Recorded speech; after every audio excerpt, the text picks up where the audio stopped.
ஓம்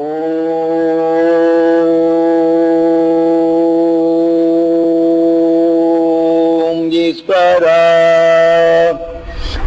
பேரருளும் பேரொழியும் எங்கள் தசை மண்டலம் முழுதும் படர்ந்து எங்கள் தசை மண்டலத்தை உருவாக்கிய அணுக்கள் அனைத்தும் திரு நட்சத்திரத்தின் பேரருளும் பேரொழியும் பெற அருள்வாய் ஈஸ்வரா என்று ஏங்கி எங்கள் தோல் மண்டலத்தை உருவாக்கிய அணுக்கள் அனைத்தும் திரு நட்சத்திரத்தின் பேரருளும் பேரொழியும் பெற அருள்வாய் ஈஸ்வரா என்று உங்கள் கண்ணின் நிறுவனேன் தோல் மண்டலத்தை முழுதுக்கும் செலுத்தி தோல் மண்டலத்தை உருவாக்கிய அணுக்கள் பெற வேண்டும் என்று ஏங்கிட்டேன்.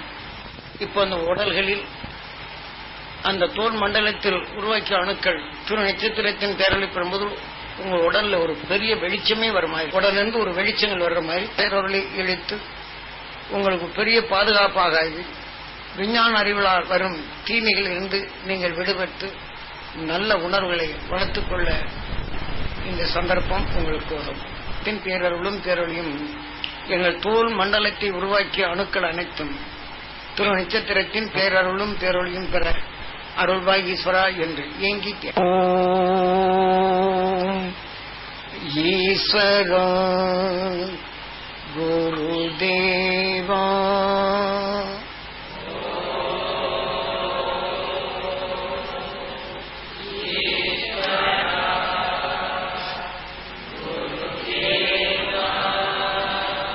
இந்த மாதிரி தியானம் காலையில உங்களால் 5:30 6:30 வரையிலும் ஒரு அரை மணி நேரமாவது எடுக்க முடிஞ்சா எடுங்க.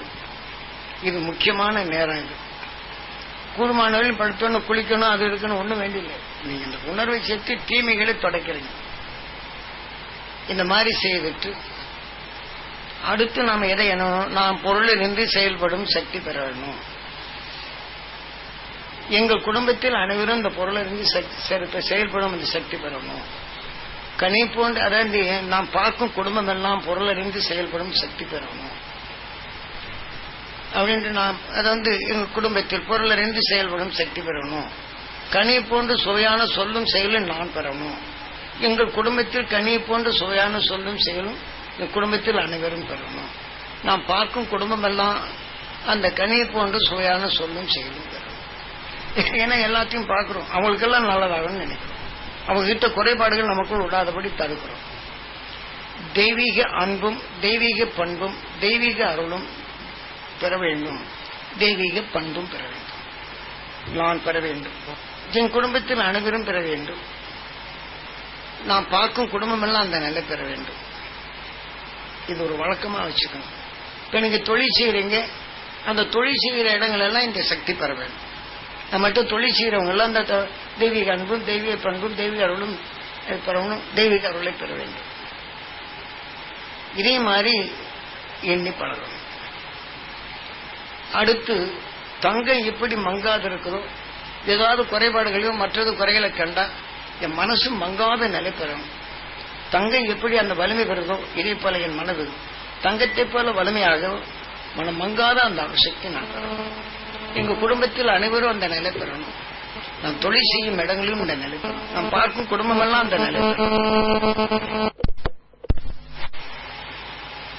இதே அதே மாதிரி அடுத்து வைரத்தை போல என் சொல் ஜொலிக்க வேண்டும். என் சொல்லை கேட்பு வாழ்வில் அந்த வைரத்தை போல அந்த வாழ்க்கை ஜொலித்தல் வேண்டும். அவர்கள் வாழ்க்கை வைரத்தை போல என் செயல் ஜொலிக்க வேண்டும். என் செயலை பார்ப்போர் அனைவரும் அவர்கள் செயலும் வைரத்தை போல ஜொலிப்பின் தன்மை ஏற்படும். வைரத்தை போல என் வாழ்க்கை ஜொலிக்க வேண்டும்.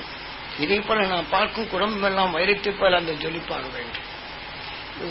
இது வந்துடணும். மலரை போல மனம் பெறணும். மகிழ்ந்து வாழும் சக்தி பெறணும். அந்த துருவ மகிழ்ச்சியின் அவசக்தி நாம் பெறணும். எங்க குடும்பம் முழுதும் படணும். நாம் பார்க்கும் குடும்பம் எல்லாம் பெறணும்.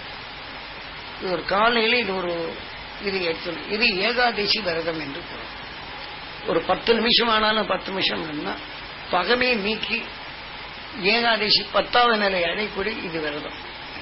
பகமையை நீக்கிறோம், அருளை பெருக்கிறோம், ஒளியை உணர்வாக்குறோம்.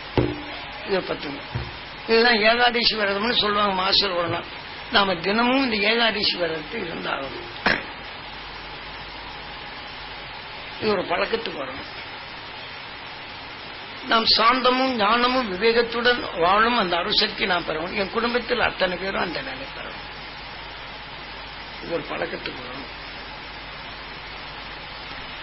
அதே மாதிரி நான் தொழில் செய்யற இடங்கள்ல அந்த நிலை பெறணும். இப்ப தொழில நீங்க பொருளை அனுப்புறவங்க வச்சுங்க, இதெல்லாம் எண்ணி இதை பயன்படுத்துற குடும்பம் எல்லாம் அந்த நிலை பெறணும். கொஞ்ச நேரம் பிரார்த்தனை பண்ணி அனுப்பாருங்க, அந்த துணியில இந்த மேக்னெட் படருது, உங்களுக்குள்ள அந்த அருள் பிறகு. இது சுயநலம் தான். ஆனா எல்லாரும் நலமாகும் போது பொது நலமாகுது. இதே மாதிரி விவசாயிகளின் நிலைகளை விதைகளை விதைத்தோன்னே இதே மாதிரி பிரார்த்தனை பண்ணிட்டு அப்புறம் பிரார்த்தனை. அதே மாதிரி விவசாய நிலைகளை பார்க்கும்போது இதே மாதிரி எண்ணி செயல்பட்டான் ஒரு நல்ல பலனை தரும். உங்க அனுபவத்தில் கொண்டோம். இது பழக்கமாக கொண்டு வந்தோம்னா நாம் எப்படி எந்த வேலை செய்தாலும் உடல் அழுக்க போகிறோம், துணி அழுக்க போகிறோம், கை அழுக்க போகிறோம். இதே மாதிரி நாம செய்து பழக்கமா நீங்க எடுத்து பார்த்தோன்னா உடல் நல்ல வாசனை வர்றதை பார்க்கலாங்க. இப்ப இதே மாதிரி உங்கள ஏதாவது வயிற்றுக்குள்ளுக்க வலியோ வேற ஏதாவது அந்த இது வந்துச்சுன்னா துணை நட்சத்திரத்தின் அது நேரடியாக பாய்ச்சணும். அந்த துணை நட்சத்திரத்தின் மேல இந்த குடல்ல உள்ள குறைபாடுகள் நீங்களும் குடல் நல்லாகும், நல்ல ஜீரண சக்தி கிடைக்கும். எந்த உறுப்புல இருந்து வருதோ அந்த பாகத்துக்கு இனி எங்க துணை நட்சத்திரத்தின் இருந்து வலி நீங்களும் நல்லாகும். இது ஒரு பழக்கத்தை ஒரு 10 நிமிஷம் அதே மாதிரி எண்ணி இதே மாதிரி செய்யணும். அந்த வலி குறைகிறது பார்க்கலாம். இது ஒரு பழக்கத்துக்கு வந்துட்டீங்கன்னா நாம் எண்ணத்தால் தான் நமக்கும் நோய் வருது. அதே எண்ணத்தால் அரும்பெரிய சக்தி கொண்டு இந்த நோயை நீக்கவும் முடியும். அது எண்ணத்தால் தான் நீங்க பரிணாம வளர்ச்சி அடைந்து வந்தது. அதே துணை நட்சத்திரத்தின் பேரவழி நமக்குள் இது இந்த கணக்கு கூடினால் நாம் பிறவியில்லா நிலை அடைகிறோம். இது அனுபவத்தில் தெரிஞ்சுக்கலாம். நாம் எங்கே போறோம்ங்கிறது நீங்க அந்த உடல்லையே முன்னாடியே தெரியும், சொல்ல முடியும். நான் இங்கதான் போறேன் அப்படின்ட்டு. இப்ப நம்ம தியான வழி எல்லாம் இது பண்ணிட்டோம்னா நாம இன்னும் ஒளி உடல் பெறோம். அவ்வளவுதான். விஜயதசமி உயிரை போல உணர முடியாது. இந்த பிரபஞ்சமே அழிஞ்சாலும் கூட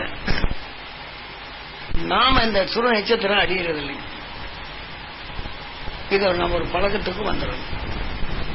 எது எப்படி இருந்தாலும் நாம அந்த துருவ நட்சத்திரத்தின் நினைவுக்கு வந்துகிட்டே இருக்கணும். இங்க கஷ்டங்கிற நினைவு உள்ளு கூடாதபடி அதை தடுத்துக்கிட்டே இருக்கணும். அது ஒரு பழக்கத்துக்கு வந்தாலும் துணை நட்சத்திரத்தின் கேட்கும். அது திடீர்னு ஏதாவது தொழில் துணை நட்சத்திரத்தின் கொஞ்ச நேரத்தில் சிந்தனை கிடைக்கும். என்ன செய்யணும்? அமைதியும் சாந்தமும் விவேகம் அந்த இடத்துல வளரும். இதனால் அனுபவத்துக்கு வந்து எதையுமே சீர்படுத்தக்கூடிய வலிமை பெறுங்க. கொஞ்ச நாள் அனுபவத்தை பாருங்க, உங்களால் பெற முடியும். கவலைங்கிறது விட்டுருங்க, சோர்வுங்கிறது விட்டுருங்க, வெறுப்புங்கிறது விட்டுருங்க, வேதனை என்ற நிலை விட்டுருங்க. இதே மாதிரி நீ சேர்த்து உங்க அனுபவத்தில் நீங்க அடுத்தாப்புல நான் கேட்பேன். இந்த வரப்போகும்போது நான் இந்த மாதிரி வந்தது நான் செய்த நல்லாச்சு. அடுத்து நீங்க இந்த கூட்டியானங்களை அடிக்கடி நீங்க சொல்ல போகும்போது அடுத்தவங்களுக்கு அந்த உற்சாகத்தை விட்டுறதா அதுக்குதான் இந்த கேள்வி.